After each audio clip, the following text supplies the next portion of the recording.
Today's guest is Ritu Kinra Tangri, a Melbourne-based homeopath who has just joined my team of homeopaths. So you can book a consultation with her at eugeniekruger.com and just click on bookings.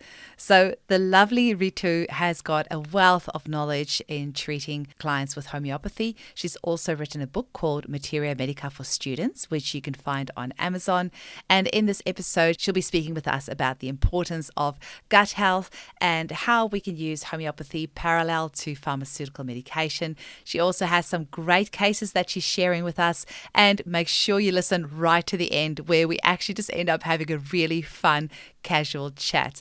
I am so excited to have Ritu on the team, just to have this wonderful amount of knowledge added to our knowledge base. She is just such a warm, beautiful person that is so passionate about sharing homeopathy with the world, and I know you're going to love today's episode. Thanks for listening. Welcome to the Homeopathy Hangout, where we discuss all things homeopathy from around the world. And now my mum and your host, Eugenie Kruger. Hello, homies, and a very warm welcome to Homeopathy Hangouts. Today, we get to hang out with the lovely Ritu Kinra Tangri. That's a tongue twister. Welcome, Ritu. Thank you, Eugenie. Thank you. And it's really my pleasure to be a part of your podcast because actually I'm a fan of you and I've been appreciating your podcast ever since I've been listening to them. That's my kind of dose when I go for a walk. I just put on my earplugs and that's what I'm listening to. And thank you for putting up those podcasts. I've learned so much. I've learned so much. You got to make me teary right at the start of the podcast. That's not fair. Thank you. And you're just on the other side of Australia in Melbourne, right? That's right. I'm in Melbourne. That's right. Yeah. Oh, so Ritu, tell our listeners a little bit about how you first discovered homeopathy. So I think I share the story with many homeopaths. It was an accidental discovery where actually a lot of Indian parents want their kids to, we are very streamlined by our parents to taking up law or medicine or engineering, or that's just spoon-fed to us since we are kids. And so the idea was to do medicine, but then I think I joined homeopathy as a stopgap arrangement before I actually took up medicine. But I'll tell you a case that actually then was an eye-opener for me. Our university or college, as we called it there, was attached to a hospital where we had an OPD and inpatient department and a labor section, and it was beautiful, a dermatology section, ENT section, eye section. It was kind of compartmentalized like that. So there was this patient who had a gangrene in his foot, a very bad gangrene. And obviously the idea with the conventional system of medicine was to amputate his foot. So before he actually went in for an amputation, he came into a homeopathic hospital as a last port of call. And I remember that the physicians there gave him lycopodium because I did inquire about it. His gangrene totally resolved.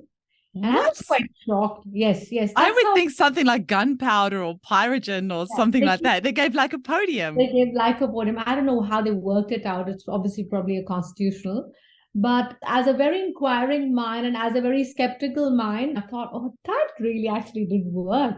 Because I remember stories of some of my seniors where they're actually challenging each other with giving sulfur 1M and let's try it out. And we know the effects now, how it can actually affect. So yes, that's how it all started. And that's all I developed a grip to. I said, no, I really need to know more about this.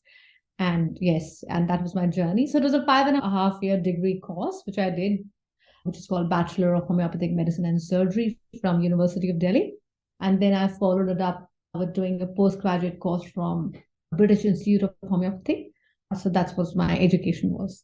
Incredible. Yeah. And you also wrote a book. Tell us a little bit about that. That was pretty shortly after you graduated, right? Yes, pretty shortly after I graduated. And the reason, I should say, I really actually compiled a book. Because when I was actually, for each year, so we had a 4-year degree course, or 4.5 years actually, and then followed by 1 year of internship. And each year we had to study a certain set of medicines. And I had a lot of textbooks. I had Farrington, Tyler, Nash, Lilienthal, and a lot of other books, Borick. And I found it really hard to contain all the information, memorize all the information for my exams. So I started compiling notes, and I felt that every book had its own way of presenting things, especially, for Yes. example, Lilienthal is beautiful because it actually talks about the pathology. It actually talks about how the pathology is affected by the medicine, how the physiology is affected by the medicine, because some of the books do talk about the symptoms, but they don't know how the medicine actually is working. So that to me was very interesting, but I found that, I never have had a really great memory, I must say. So then I started compiling my notes and I drew caricatures around it to memorize the information. And then I thought that when I'd finished my degree, I thought I had these lovely notes, which I thought would be useful to other students as well. So then I edited and compiled it, and it was published by B. Jane Publishers at that time. Yeah, so you'll see that each remedy, obviously, when I look back, I thought, oh, maybe I could have done this and I could have done that. But each remedy has a caricature. I'm not an artist, but I picked up those caricatures. Cool. I actually shoveled through so many newspapers and actually bought magazines and picked up the right picture for the right drug and try to, yeah. So that's what the book is about. So hopefully, yeah, and it's being used as a first year as a book for especially the first year students because it relates to their curriculum. Yeah, in India. Wow, Ritu, that is really cool. So you actually graduated in the late 90s, right? 1998, that's right. Wow, Yes. amazing.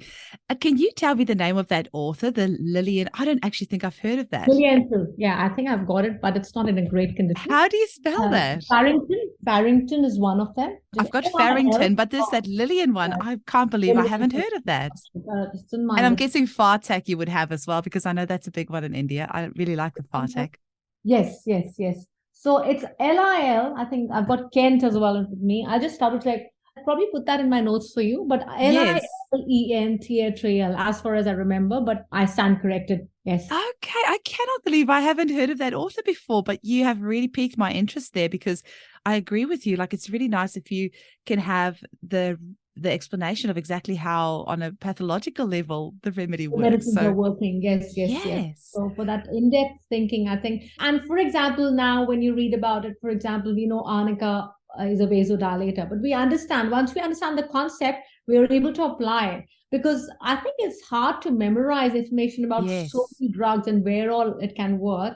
And I think it's a constant learning process. So I feel that once you understand the concept of a medicine, then you're able to apply it much better. And yes, that's my feeling. I agree, because I once found out about belladonna and low potency and how it has an action, I think, on the muscles or something like that. Right. Yes. Yeah. It acts for smooth muscles. That's right. Yes. And that's why when you apply the atropine or the belladonna to, you know how they used to in the hundreds of years ago, put the belladonna in the eyes, and that made the eyes dilate. And that's where the word belladonna comes from, beautiful woman, because they believed that with these dilated pupils, it made them look more beautiful. And there's actually the action of the atropine kind of relaxing the muscles in the eyes that make it dilate. And so once you understand the physical action in the body, it is much easier to then understand how you would apply it in clinic. That's right. Yeah. Personally, I think, especially with people who don't have great memories, it's hard to remember all that beautiful information, although it is beautiful. But then I think when you get cases and then you work around your cases, it all comes back to you, so that we start applying it that way as well. So, I'm actually the same, Rita. I don't have a great memory, but I also have ways of how I remember things. And I think you get more creative. Like, some people just have crystal clear memories. I used to have this flatmate. Funny enough, his name was Eugene. Oh, really? And he had the most incredible crystal clear picture memory. He was also a genius, I reckon. But he could tell you the finest little details of anything that happened however many years ago on this day and this time. And I'm like, my brain just does not work like that. Like, I need to have, I think, in pictures and stories and feelings and that sort of way. So it just makes us a little bit more creative. It's not a good or a bad thing. It's just a different way of processing information. And thank goodness that you had to rely on that, because now we can benefit from the book that you've created because of that. I think. So talk to us a little bit more about what sort of things these days, like what areas of homeopathy are you passionate about?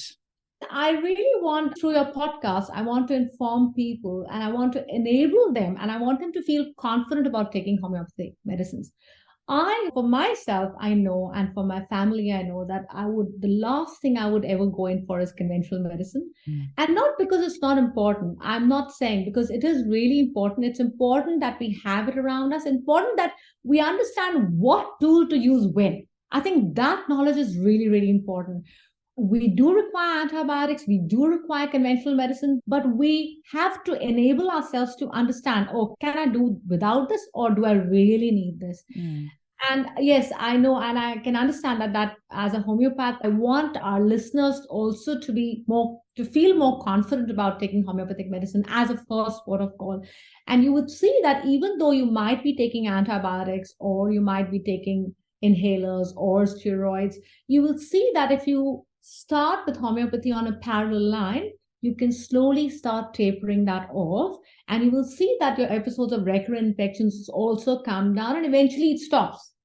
So that's the confidence I want our listeners to have. It's the best system of medicine, and as Eugenie did call it, and I think it was your husband who coined the term nanomedicine, and stuck with me.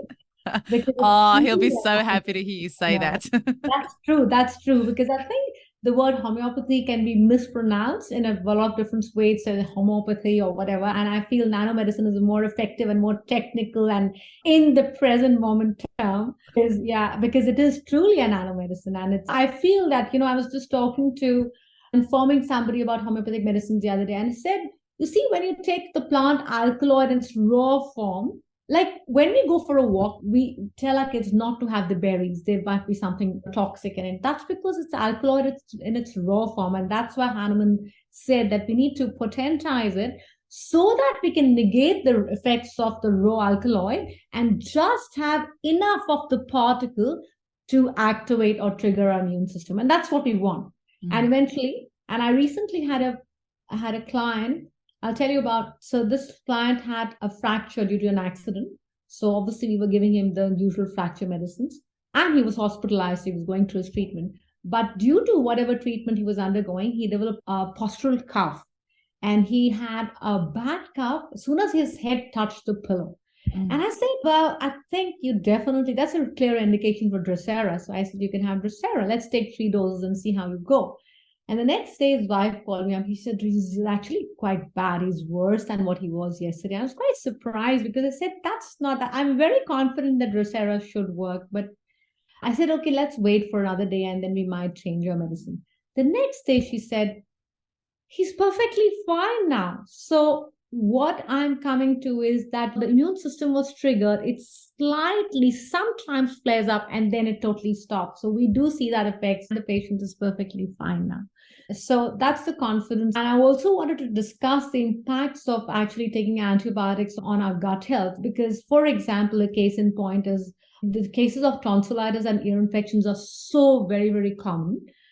And every time you see a doctor, you'll be prescribed a course of antibiotic and another course of antibiotic and a third one. And eventually they say, oh, we can't do anything about it. Let's go in for surgery. And I think this is common to all of us as homeopaths. We see this so often. And then the patients sometimes and many times come as a last port of call to say, okay, let's try this before they go in for surgery. But that's also okay. But please have the confidence that you can do something about it the very first time as well. So what is actually the antibiotics? I want to also expand on what actually the antibiotics are doing to us. So we keep talking about gut health. What is gut health? Gut health is 43% we are 43% human cells and 57% microbiome, which is your bacteria, fungi, viruses, mostly good bacteria. What is it actually doing? It's actually a barrier, microbiological barrier that covers our body. And it's the good bacteria covering our body and not giving enough space or enabling the pathogenic bacteria to occupy, number one. And it changes the pH to a level where the pathogenic bacteria cannot occupy our cells. That's the first thing. What it actually chemically does is it creates enzymes, it produces enzymes that break down the food, the nutrients in the food that we eat. What are those nutrients used for? For example, those nutrients are used for making our hormones in our body, for making neurotransmitters, example, serotonin, for making vitamins, which are what are the roles of the role of vitamins? It's actually a connecting block to all the metabolic reactions happening in our body. And what are the metabolic reactions doing in our body? That's why we are surviving. The reactions in the body, all the reactions in our body is what is helping us to survive. The fact that I'm talking to you, the fact that I'm blinking my eyelids, the fact that I'm moving my hand, everything requires energy. And that energy is coming from the metabolic reactions happening in our body. So eventually you can see the fact that 57% of our cells is the prokaryotes, the bacteria, is what is helping us to do every little blink or word that I'm talking to you, the movement or the smile on my face is all coming because of the symbiotic relation we have with our gut biome. So when we are taking the antibiotics, we are wrecking that, and eventually we come up with diarrhea. So we come up with, we're so fatigued, we're nauseous, and then we develop kind of a bad taste in the mouth, a bad mood, and eventually it just goes down and down and downhill. So I just want to inform our listeners that please go in for homeopathy. And even if you're taking allopathy, that's perfectly fine. Start parallelly homeopathy so that you can enable yourself to finish this off, this whole cycle and circle of things. I'm so glad you said that, because I am also a huge advocate for caring for our microbiome. And our bodies work so perfectly when it has the opportunity to be in balance. Yeah. And obviously, pharmaceutical medication has its place. This time last year was just about the time when I was in hospital having my appendix out. And I'm so grateful for modern medicine. But like you said, paralleling that homeopathy, I had a drawer full of homeopathics in my hospital bed next to me. Right. Yeah. Just using those homeopathics to help restore my body. And that was the first time I'd had antibiotics since I was a child. And I could not believe how it messed up my system. I am such a homeopath in that if you come for a consult with me, we will be talking about poos. You're just going to have to deal with that. Yes, that's right. And that's so right. I love talking about the gut, and it's just such a great symptom that it's giving us. I always feel like we can compensate for a lot of things, but the stuff that comes out of our body, we can't compensate for. So snot, period blood, poos, wheeze, that's just all clear, unadulterated symptoms that's coming out of our body that we can use to prescribe on. Sure. But if you're, for example, angry, you can suppress that and you could like show a different emotion to how you really feel. But that's why I love these symptoms that get pushed out of our body. And that was the first time in my life I had ever been constipated. I have great bowels. It's one of the things that we're very proud of in our family. But I could not believe how it messed up my system after those antibiotics. And I just felt so sorry for our clients that are on round after round of antibiotics. And I felt so sad for my little gut soldiers that I've cared for all these years that just completely got thrown out of whack. But then just doing all that work to restore things afterwards as well. So I love the message that you're giving. Don't be scared using the pharmaceuticals, but use your homeopathics alongside. And as you use them, your body's going to get stronger. So your reliance on them is going to become less and less and less. Definitely. And I'll tell you a case of my aunt who had taken quite a few courses of antibiotics for a recurrent UTI that she suffered. And each time they would increase the dosage of antibiotics. Eventually, the oral antibiotics didn't work, so she had to be hospitalized. She was given IV. And now she's suffering from chronic pancreatitis. And she is really bad. So she has to take oral enzymes to actually help digestive food. So I just felt that we sometimes don't understand that eventually when we develop a chronic issue, we should be able to make a link as to where it's all coming from. The recurrent, obviously, food and lifestyle is really very, very important, because I think we have to remove the maintaining cause as well. And that's also very, very important. So having good food, having good lifestyle is going to take away quite a bit of the issues that we usually suffer from, as well as homeopathy is a great way to keep ourselves healthy. Yes, that's right.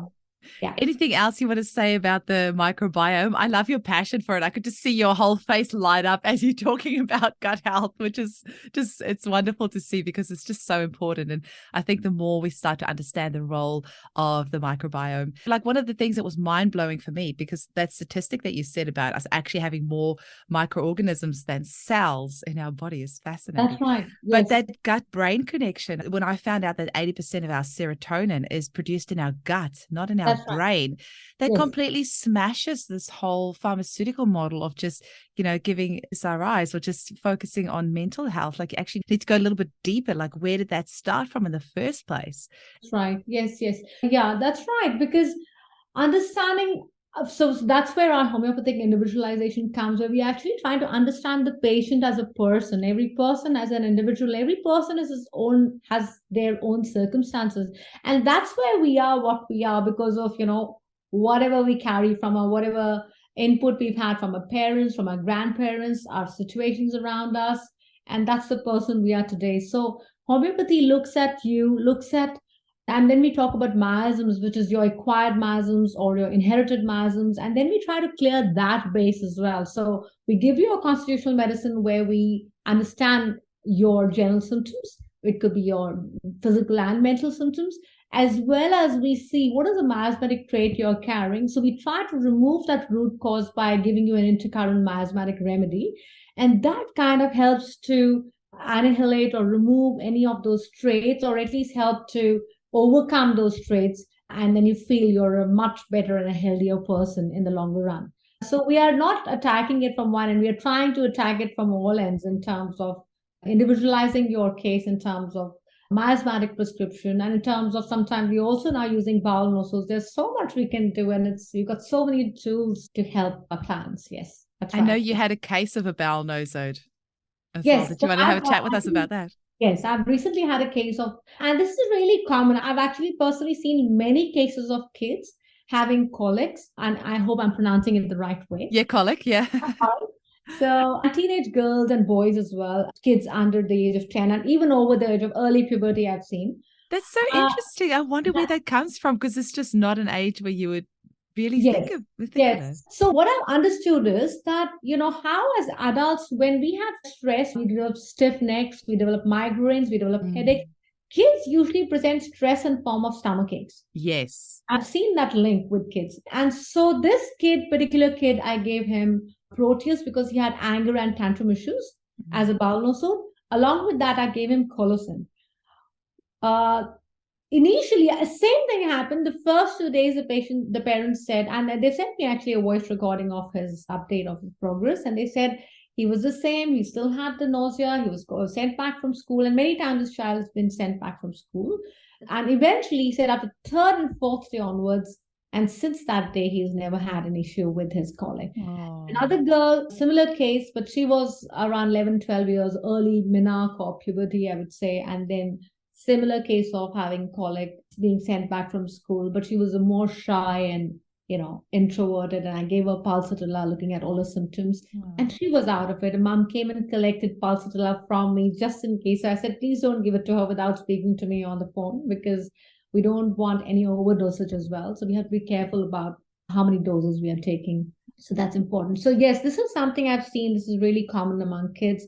And we were talking about tonsillitis earlier. Tonsillitis, I've seen mercury compounds work really well with tonsillitis. And please feel confident if your kids are suffering from ear infections, tonsillitis, homeopathy can really, really help you. Asthma is beautifully cured with homeopathy. We are not, again, advocating that you don't take the inhalers because it's required. But at the same time, steroids, a lot of steroid prescriptions are being done, and a lot of parents give steroids. And I've seen parents by the clock, 7 o'clock, I have to give a steroid inhaler. That's fine. We have to do it. But the long-term effect, it causes osteoporosis. I've seen, and it's really, again, damaging to their skeletal health as well as their internal health. So do we really want to give it? Yes, we do need to give it because the child requires it at that time, probably. But can we get our child out of it with starting homeopathy? Yes, we definitely can help our kid out of it with starting homeopathy parallelly. And you will see you don't require that to send your kid with an inhaler very soon. You'll see that, he's hardly had any episodes over the last month, over the last week. He hardly has had any episodes in the last 1 month. And then you'll see it starts tapering off, and beautifully your kids are healed. So we look at his history. We look at what is the miasm the child is carrying. We look at what is the general constitution the child has. And then we might sometimes need to change the prescription. So because the symptoms change, first time the parents give us a set of symptoms and then they come back to us, I forgot to tell you this. That's okay. That's perfectly fine. And then we recalibrate ourselves and then re-navigate, just like the Google, happen. Redirecting route. Redirecting. But we eventually do get to the remedy. Yeah. Sometimes that does happen as well, just to make our listeners aware. Yeah. Definitely. And So, also, as we're removing layers, the symptoms change. I just did this great lecture by Colin Griffith with New Remedies for Our Time, which was put on through SWHG. And he gave this case where it was over the course of 4 years. And the remedies was changed literally about 20 times over those 4 years. And right, then when he found the remedy in the end, which was, I think, Aurum Sulph or something like that, right, then he was like, well, was this the remedy that should have been given at the start? Has it just been missed all along? And the right. client, and he said to the client, do you think that, have I just been giving you the wrong remedy the whole time? And she said, no, every single remedy that you've given me is health. And sometimes it is just that process of uncovering layers, and especially if there's been lots of suppression with pharmaceutical medication, the prescription will often Right. change regularly. In children, you're maybe Yes. talking more about children, which often, we get it, it's quicker to get it right because there's not as much suppression. But with some adults who've had chronic diseases for a long time, loads of medications, it can be a real journey. Yes, that's Getting right. that right Medications medicine. and stressful situations around, like Hmm. around various offices or families or whatever is going on in their lives. So Yeah. I actually wanted to bring up some of the beautiful keynote prescriptions that have helped as well. So besides, we don't Yes. always, I feel that sometimes these keynote prescriptions, if the patient gives us a clear symptom and we know, or that remedy works. And I'll tell you one of my interesting cases that I had earlier. This lady had used to have regular episodes of chilblains in her toes, very itchy toes. And that's due to poor circulation as well, and especially during winters. And I gave her Agaricus. I've seen Agaricus works very well with chilblains. But then she came back to me after 2 weeks and she says, interestingly, I've had this pain in my right elbow and my left knee for a long time. It's been chronic. And that's gone.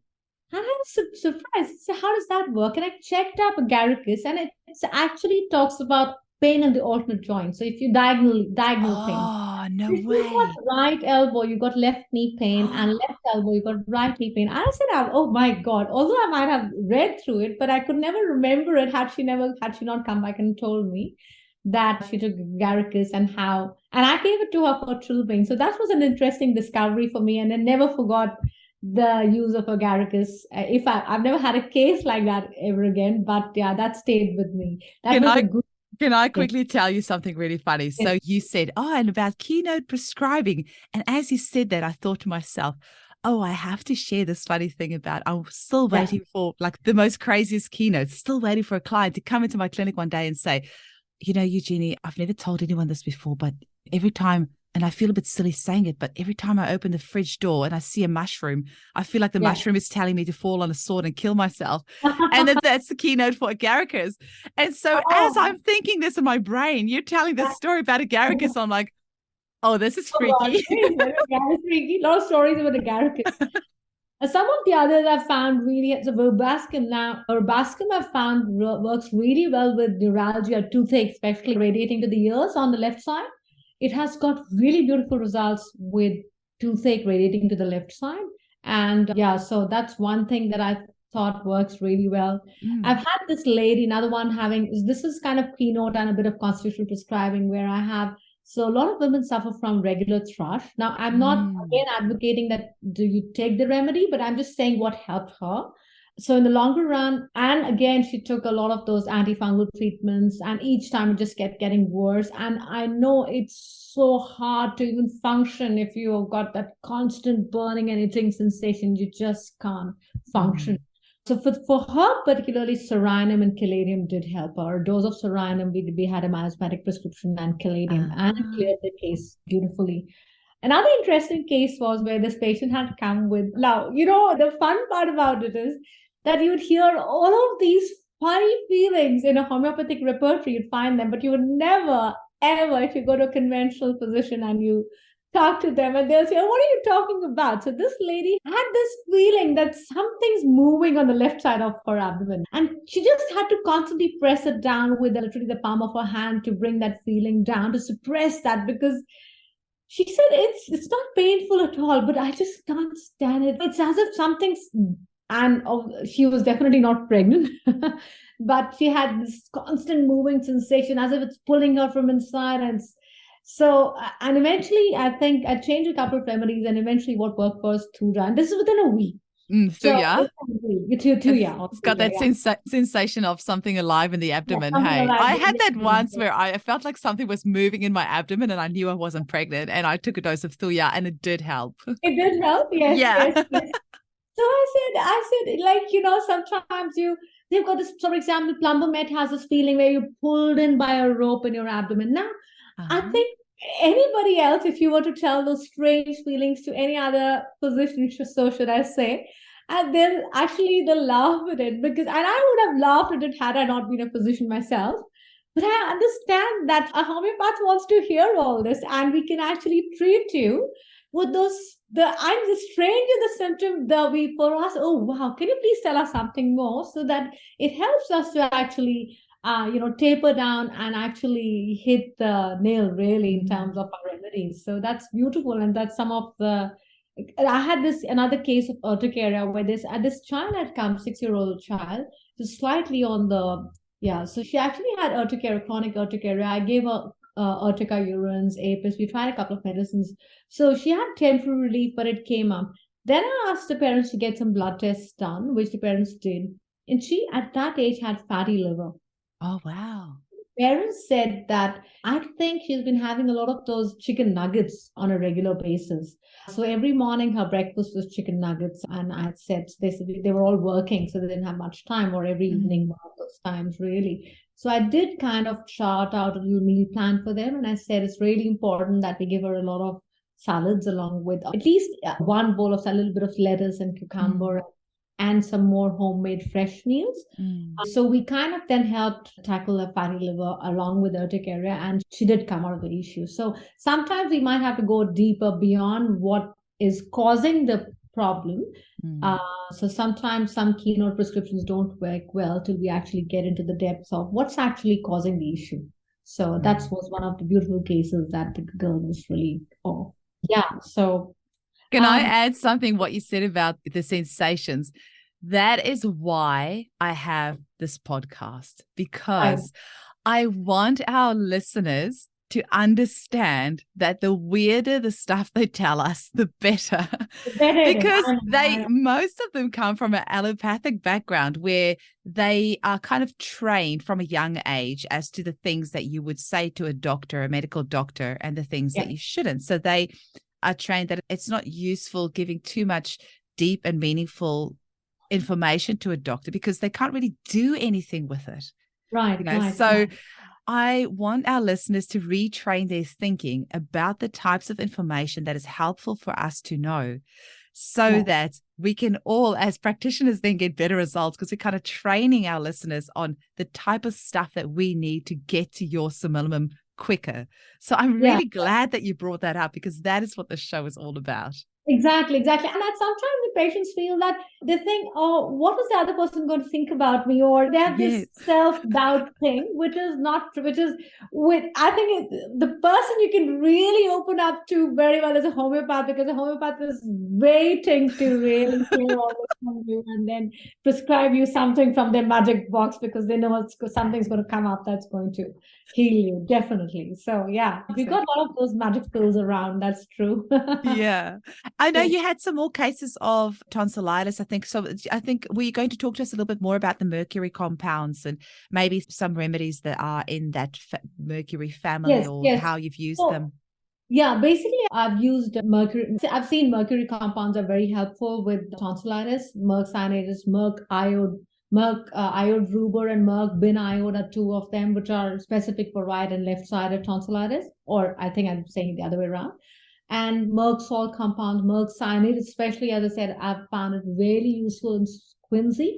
And one of the important keynotes is offensiveness is a keynote of mercury compound that we've seen. So that works well. Lycopodium usually then for right to left, it moves from right to left.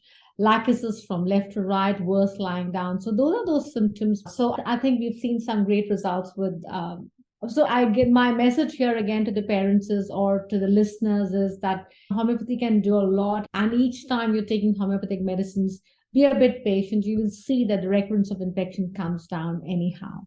So so that's another thing. I actually also wanted to talk about my dog and how I've helped my dog with homeopathy. Well, he's a homeopathic dog, I must say. He's always kept him on homeopathy. And he had a kennel cough once. We left him in a kennel for a month. So when he came back, he was coughing a lot. And I think personally, for me, Rumix helped him a lot. I think 3 or 4 doses of Rumix. What I do with him is I usually actually give him the pills directly from my palm or put a few drops in his water, and he takes that in water, which is very helpful. Another problem which my dog, I've got a Labrador, a golden Labrador. Oh. And I've seen a lot of dogs suffering from conjunctivitis, where you've seen usually the watery eyes, and many of the dogs, and I feel, and whenever I take him out for a walk, and I see other dogs having the conjunctivitis symptoms, especially with watery eyes, and you can see all the water over their fur and the little bit of mucus, and I feel, because what helped my dog was Argentum nitricum and a intercurrent dose of syphilinum, and now he's never had it ever since that time. So so I think homeopathy I think the body functions, whether it's an animal or a dog or a plant. You've been talking a lot about agro-homeopathy. And yes, my plant, one thing I can say, I'm not so much of an agro-homeopath at all because I'm still trying to understand plants. But one thing I've seen with my roses, the black spots that they develop has sulfur 201 dose, and all those spots were gone. So that's something I learned from, I think, one of your podcasts as well. I applied it and it really did work. Yes. That's awesome. Oh, don't even talk to me about gardens, because here in Perth in January, unless you have serious shade cloth over your garden, everything's fried to crisp. So my garden is just fried. I'm not even going to try and grow anything right now. I'll wait till March. Right. Hopefully we see a green garden very soon. Yeah. So have you got any other cases or any other stories of how homeopathy can help us that you want to share? Yes. So I've had a client who had an anaphylactic reaction to a green juice that this client took from, I think they bought from Woolworth, but whatever happened that day. And he had to be hospitalized because it was really bad. But then post his hospitalization, he had taken steroids. So we gave him the prednisolone, which is the steroid he was given. But in potency, that's right. And post that, he developed a very acute pain in his right shoulder. The pain was so acute that he couldn't lie down at all. So each time he lay down on the bed, so the lying position was worse for him. Sitting up was still more tolerable, but it was pretty painful, but more tolerable. So whole night he was sleeping, actually sitting up on the bed. So then I changed a couple of medicines. I gave chelidonium. I also gave sanguinaria, which are very keynote medicines for right-sided shoulder pain, which kind of did not help. And then I finally gave him syphilinum 1M. After 1 week, that was the first night that patient had actually, the client actually slept in a lying down position. And next morning, he was fine. He was perfectly fine. So syphilinum 1 dose, this just happened very last month. So that was beautiful. The other thing that I really want to promote is taking homeopathy for sports injuries. I think we've got beautiful medicines. Again, I would say, I keep saying magic pills, but they truly are magic pills. One thing that we always keep in our kitchen is calendula ointment for any bruises. And my husband even keeps it in the bathroom, because after shave, that's what he usually uses. And any kitchen knife cuts or gardening cuts or any falls, first thing we use only is calendula ointment. The other 2 ointments which always stay in my kitchen or I keep it in my fridge usually is arnica ointment and cantharis. So any burns, the first thing we do is just quickly put our hands in cold water, wipe it off, and put cantharis ointment or arnica for bruises. So these are 3 things that normally stay with us. My brother had he was actually hit by a badminton racket accidentally he was playing doubles with his friend, and he had a black eye. So what really did help him out of the situation was arnica to start with, and then we gave him symphytum, which is very specific for blunt eye injuries. That was, lead him for any pointed instrument injuries or any insect bites. So these are, I'm not just quoting them, but what I'm trying to say is they really work wonders. We don't have to look at anything else. Staph aureus for after post-surgical injuries or knife cuts, and then ruta for any tendons, rustox for ligaments. They are just beautiful medicines which we can I sometimes also, I don't mind combining these medicines and giving them to patients, because in an injury, sometimes not one part of your muscle or ligament or tendon, all of it as a whole. So sometimes making that concoction also helps a lot in healing patients. So yes, so eventually to end it off, our message is to our listeners that please have confidence in homeopathy. It is beautiful, it works wonders, and you will see you're a much healthier person, not running back to take antibiotics. It'll just develop your immunity, activate and trigger your immune system, and bring you back to health and good spirits as well. Amazing.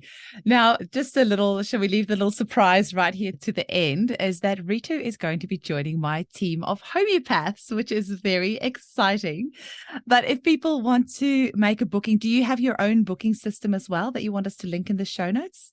Yeah, so Eugenie, I have actually advertised on the natural therapy pages. That's where I'll probably forward you my link, or they can do it through your website. Yeah, so they'll find you on eugeniekruger.com as well, and That's bookings right. under our team of homeopaths there. And you've been such a great help in our Facebook group as well. We've got a Facebook group which is just for Australian home prescribers, and Ritu's been giving some great advice in there. When you were talking about the black eyes, I don't know if you saw just this last week or so, there's been photos of several people whose children have had big eggs on their heads from injuries, and then photos of before arnica and after the arnica. There's a few mums that have done really good like photos every half an hour or so, and you just see that massive egg go right down. That's so inspiring. That's so inspiring. Thank you so much also for all the help that you've given our mummies in our Facebook group. I really appreciate that as well. Thank you very much. And it really comes from my heart. Thank you for all the service you're doing to homeopathy, to our community, and to the people around us, because we really are very passionate. As homeopaths, we're really passionate. I think every case that is better, it's all about passion. It's all about getting the message to people that they should take this, they should be confident, and they'll see how beautifully things are cured and healed. The cheer come back to your face. So thank you for all the service and all the good work and hard work that you're doing. It's such a pleasure. I am so excited to have you on the team. I have the hugest respect for, the Indian trained homeopaths, which is why I've had so many Indian homeopaths on the show as well. So I'm really grateful to have you on the team. I think 2023 is going to be a big year for homeopathy. Maybe it's just because I'm living in my little bubble of people who are interested in homeopathy, but in our podcast Facebook group, I'm seeing so many more people asking about where they can study homeopathy. I'm getting so many emails from people asking around the world, where can I get in touch with a homeopath? Where can I study homeopathy? The podcast is growing exponentially. I mean, it took us a year to get to our first 50,000 downloads. And then it took us only 4 months to get to the next 60,000 downloads. Wow. So it's growing exponentially, which is showing with you. Our good wishes and blessings are always with you. Everybody's blessed. But what is getting me so excited, and it's just that homeopathy is growing. Yes. And I think COVID just gave us this incredible opportunity to show people what we have. And homeopathy has always thrived in times of pandemics throughout the last 2 centuries. Yeah. So now is the time. And get on board with homeopathy, try it out, get yourself a home prescriber's kit, get in touch with a homeopath so you have somebody professional to hold your hand. There's so many Facebook groups these days giving free acute advice. There's homeopathy 24/7. All the resources are out there. So yeah, this is the year for homeopathy to shine. That's right. I wanted to add on that note that the Indian government runs a ministry especially for the holistic system of medicine. It's called Ayush. So that's Ayurveda, Yoga, Unani, Siddhi, and homeopathy. And they really enable and empower these systems of medicines to actually. So I just feel, and there is a homeopath. So India is a home of homeopathy, and you'll see a homeopath and a homeopathic pharmacy in every street, should I say so. And that's what I want us to be empowered here in Australia as well. And for all of us to understand that each system of medicine has its own really great positive points, and to enable ourselves to choose the best for ourselves. Thank you, Eugenie. Thank you. I feel sorry, Ritu. I don't want to stop. I'm having so much fun talking. But I was thinking, we have India there as a shining beacon of light of what can be done. That's right. And on the flip side, we've just had all these things happen in America with the FDA trying to make homeopathy trying to reclassify it as a new medicine.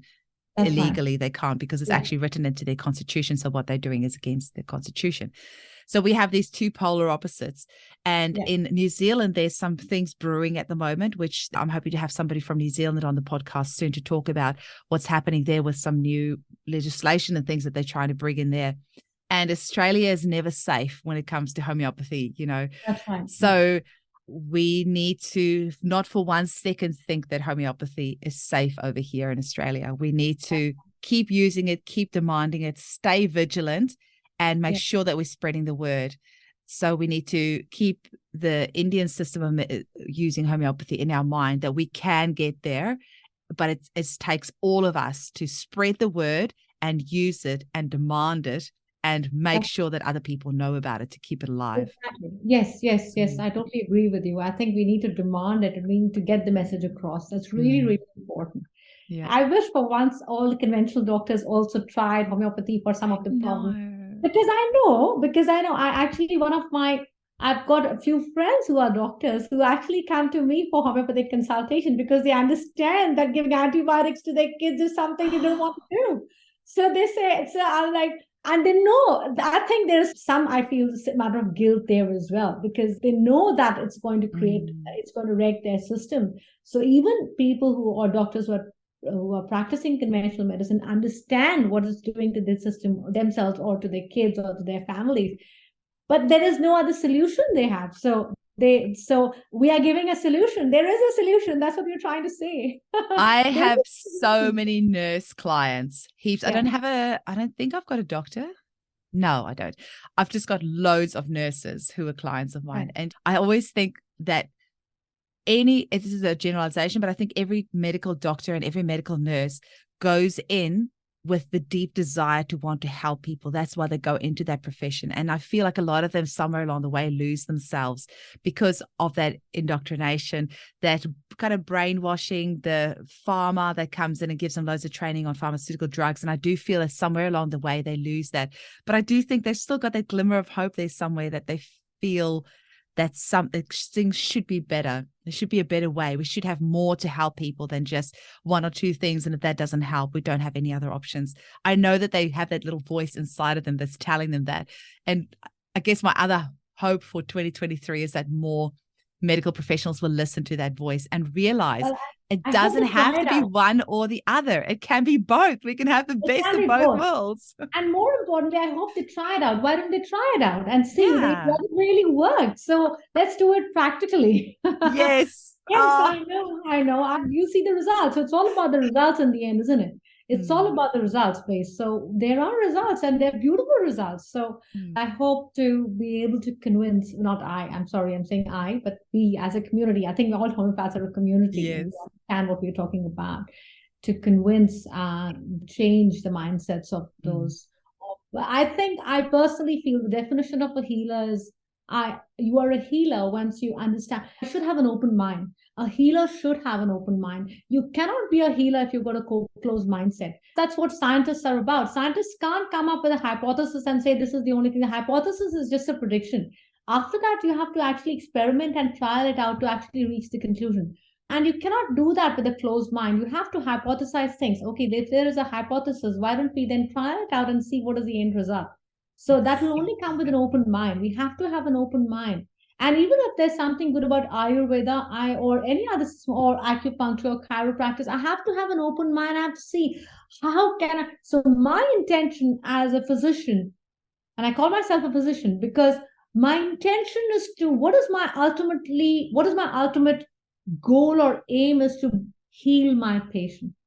And however I do it, and long-term healing, I should not say, okay, I know this, I'm giving this medicine to my client, but these are the probable side effects. And I'm calling them side effects because that's a term coined. It's not actually a side effect, it's an effect. It's one of the effects. It's not a side effect. So this is one of the effects, but these are 10 of the other effects. Side effects is a psychological term to kind of push it back to the hindsight of our brain, which is incorrect. It's psychologically trying to train us that, oh, this doesn't happen.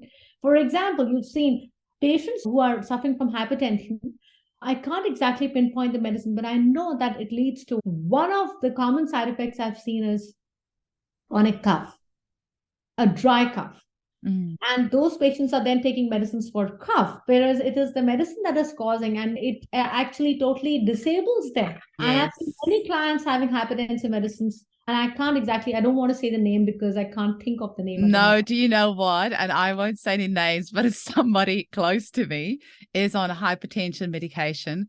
And then recently we noticed that they're coughing all the time. And we said, why Yes. are you coughing the whole time? And they said, oh, it's okay. It's a side effect of the medication that I'm on. And we're like, it's not okay. It's It's something like not that. okay. Yeah, yeah. So we have to understand that they're not side effects, they're actually the effects, and it's actually Yeah. disabling you. So it's not enabling you. So we as scientists, whatever profession we are following, we have to have an open mind. And all of us have to have an open mind. So ultimately, what is the end result? The end result is I have to heal my patient. And whether I direct them towards homeopathy or chiropractic or even allopathy, I have to see that the end result for this client is that he's healed and he is a happier person and he's a healthier person. And please let us have an open mind. And that's the message I Yeah. want to give to everybody.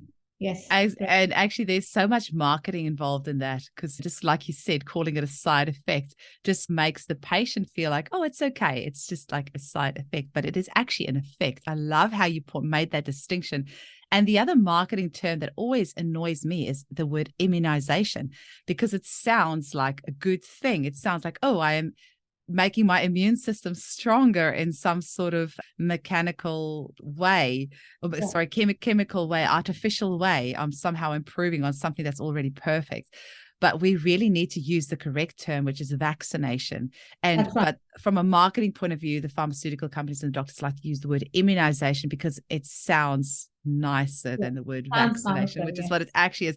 But we have to be vigilant and we have to use our critical thinking minds all the time and see where are there things around us that is just kind of nicely pre-packaged and put a little ribbon on it to make it look better than what it seems. Let's Exactly. call it what it is.